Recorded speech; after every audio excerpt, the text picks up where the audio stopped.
អ្នកគ្រប់គ្រងស្ទើរឈាមច្រមុះពេលឃើញរ៉ាប៊ីនិងស្វាមីទៅក្រែបទឹកឃ្មុំនៅកោះម៉ាឌីវយ៉ាងផ្អែមល្ហែមហើយត្រៀមយកកូនដោយការក្រុងទុកគ្រាន់តែបញ្ចប់ការងារភ្លាមតារាចម្រៀងរ៉ាប៊ីបាននាំស្វាមីកីឡាករបាល់ទាត់លោក Nick Taylor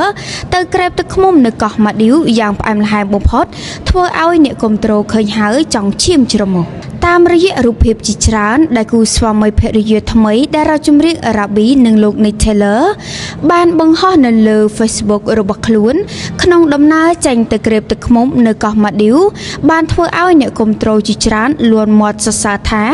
អ្នកទាំងពីរគឺជាគូស្នេហ៍ដែលស័ក្តិសមគ្នាអត់ទាស់ទាំងរ៉ាប៊ីនិងស្វាមីរបស់ខ្លួនបានបង្ហាញនៅអារម្មណ៍រីករាយថាមកញ៉ាំឃ្មុំនៅកោះម៉ាឌីវនេះជាលើដំណើរកម្សាន្តលើកដំបូងបន្ទាប់ពីរៀបការរួច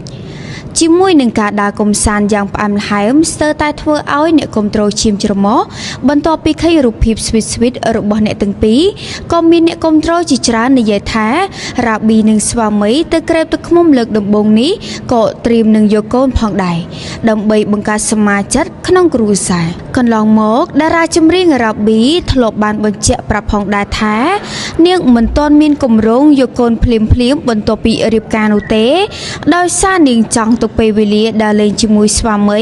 ព្រមទាំងបំពេញការងារមួយចំនួនសិនជាពិសេសពេលនាងទទួលបានការងារជាច្រើនទាំងការងារថតផ្សាយពាណិជ្ជកម្ម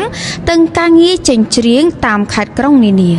តារាចម្រៀងរ៉ាប៊ីមិនមានគម្រោងនឹងចេញទៅរស់នៅសហរដ្ឋអាមេរិកតាមស្វាមីរបស់ខ្លួនឡើយនាងថានាងសុខចិត្តរស់នៅស្រុកខ្មែរនិងធ្វើការងាររកប្រាក់ចំណូលនៅស្រុកកំណើតរបស់ខ្លួនស្រួលជាងយូរចេញទៅលេងក្រុមគ្រួសារនៅអាមេរិកម្ដងជារឿងល្អដែរសំខាន់ស្វាមីនាងមិនបានបង្ខំឲ្យនាងធ្វើអ្វីដែលខ្លួនមិនចង់ធ្វើឡើយ